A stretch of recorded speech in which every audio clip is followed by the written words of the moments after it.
Hey. Hi guys, welcome back. All right, so Aries, I wanted to do one last video in front of our amethyst backdrop before I change out for the week. And so this one is going to be, by the way, sorry this didn't come out yesterday. I was just too busy. But this one is just going to be kind of what's the positive energy flowing around Aries or into Aries world right now. We have a 9 of Swords, a 7 of Swords, and an Ace of Swords. That is a very strong way to begin.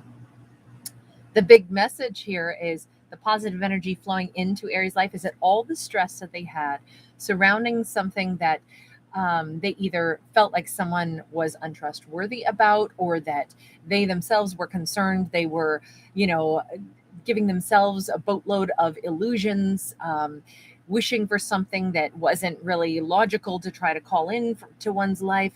They're seeing with clarity. They're seeing through the illusions. They're seeing the truth, the answers to something, and all the stress surrounding, like, is this true? Is this not? Am I lying to myself? All of that is becoming very, very clear. Like a shiny new penny, things are going to start to feel very different. And now it seems so obvious, right? All the writing is kind of up on the wall. We've got the big, beautiful brain and the light bulb moment. Like, everything is so obvious. Aries knows the truth about something. And it was something that had really stressed them out. I want to take a look at what that was first. Actually, let's go with this deck. What was the fear, the worry, the concern that something was fake? Because we have a magician here. We even have, like, the little nose and glasses, like in a mask. It's like, can I really believe in this person? Do I really know who they are? This had to do with courage. This had to do with, do I have the courage to look at something with realistic eyes, or am I telling myself lies, wanting to see what I want to see, or am I strong enough to look at things really raw and honest? Hi, Sarita. Good to see you, honey. With this 10 of Wands being laid down, our character, our Aries, knows now, I absolutely have the courage. I don't have to worry. Am I lying to myself and hoping for the best? Am I, like, wrong about someone and I just want to see it this way because I want this to be true? It's almost like, am I contributing to seeing a mirage because I want to see it this way? And our Aries has recognized, no. The thing I know about me is that I am strong enough to face the good, the bad, and the ugly openly and honestly. I'm not lying to myself. I'm not lying about myself. I'm not over projecting what my abilities are. And I'm not somebody that's going to say, well, I want to believe that this person is awesome, so therefore I just will, and I'll ignore a bunch of red flags. I think that our Aries is finally saying to themselves, I know me. I don't put up with crap. I know me.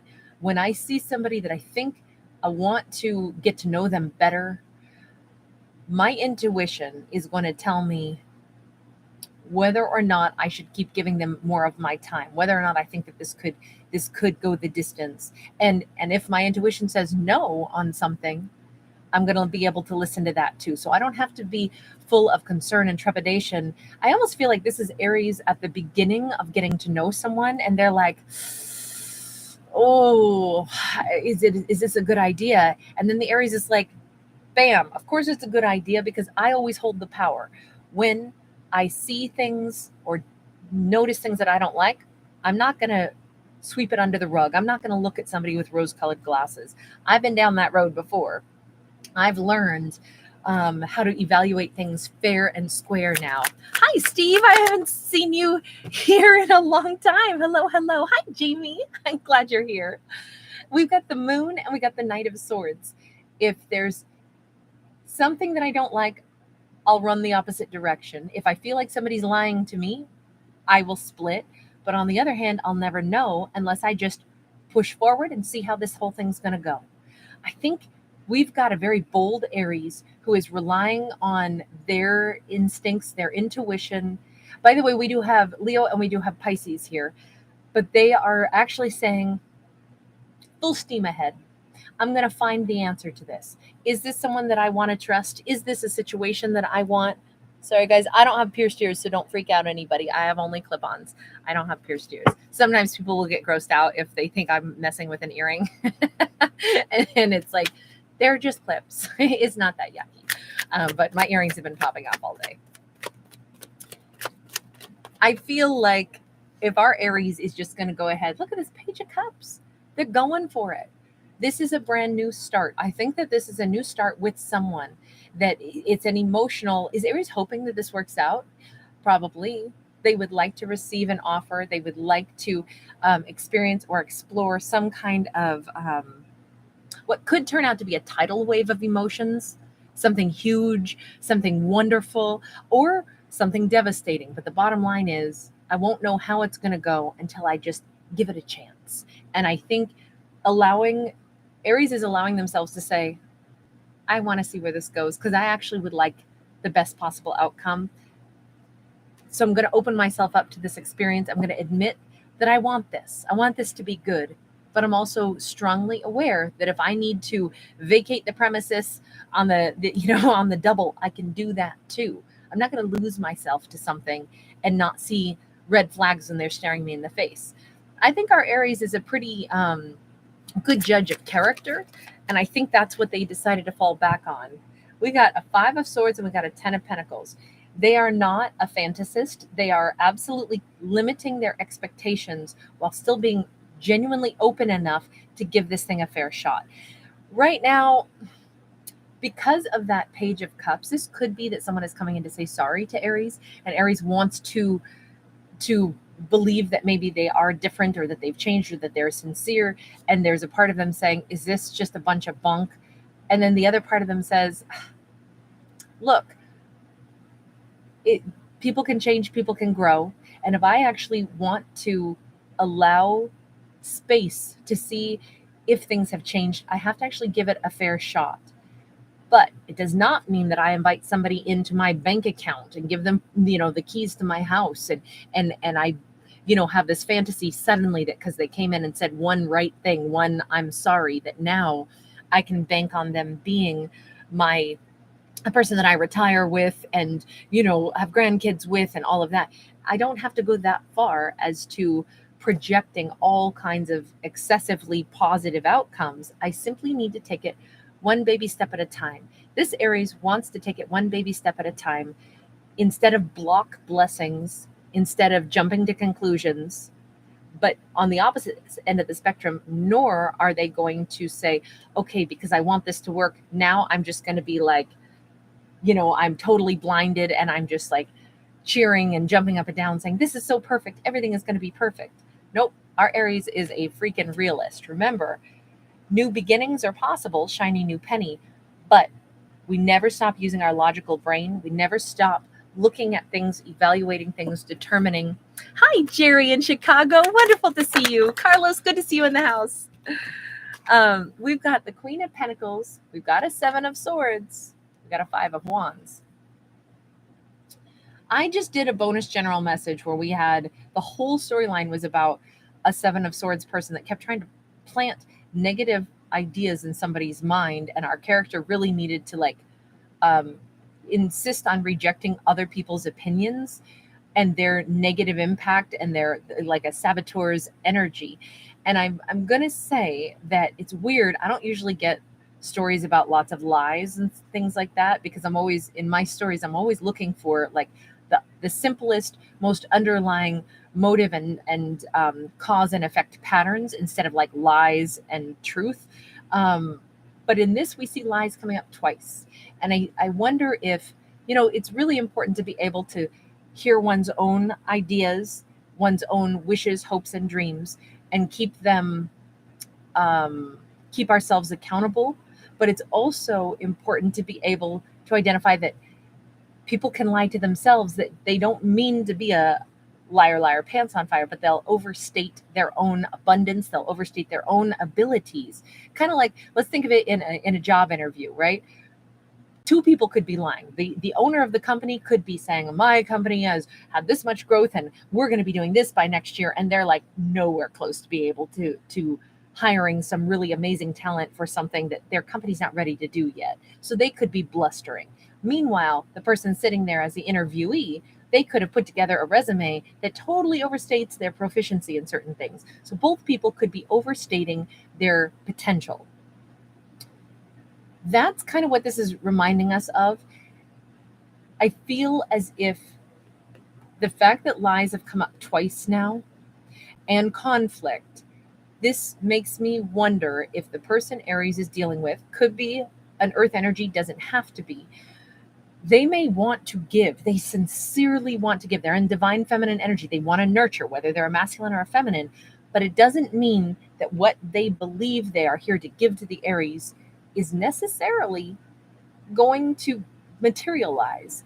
And it may be simply because they want to offer more than what they've got. That Five of Wands says the Aries is still going to have to like figure this person out, negotiate things out with them. But the thing is, their desire to be truthful about what they're offering or their sincerity is there.